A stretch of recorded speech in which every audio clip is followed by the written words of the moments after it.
Onion paratha बनवण्यासाठी कांदा उभा पातळ चिरून त्याला मीठ लावून ठेवायचं। चपातीला मळतो तशी कणिक भिजवून ठेवायची। मीठ लावलेला कांदा चांगला पिळून घ्यायचा। पिळून घेतलेल्या कांद्यात बारीक चिरलेली मिरची, अर्धा चमचा काश्मीरी लाल मिरची पावडर, पाव चमचा चाट मसाला, 1 चमचा धना पावडर, अर्धा चमचा जिरा पावडर, पाव चमचा ओवा, कोथिंबीर, 2 चमचे बेसन पीठ, चवीनुसार मीठ घालून सर्व छान मिक्स करून घ्यायचं। गॅसवर तवा ठेवून मळून ठेवलेल्या पिठातील एक गोळा घेऊन चपाती लाटून घ्यायची।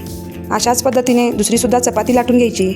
आता पोळपाटवर असलेल्या चपातीवर संपूर्ण भागावर आपण तयार करून ठेवलेलं कांद्याचं मिश्रण सुटं करून पसरवून घालून घ्यायचं आणि त्याच्यावर पहिला लाटलेली चपाती घालून त्याचा सर्व कडा बंद करून घ्यायच्या। नंतर असं कट करून असा गोल रोल बनवून घ्यायचा आणि त्याच्यावर कलौंजी आणि बारीक चिरलेली कोथिंबीर घालून दोन्ही बाजूनी पीठ टाकून पराठा छान लाटून घ्यायचा। नंतर तव्यावर तेल टाकून पराठा घालून घ्यायचा। पराठ्याला वरच्या बाजूला सुद्धा तेल टाकून पराठा दोन्ही बाजूनी खमंग भाजून घ्यायचा।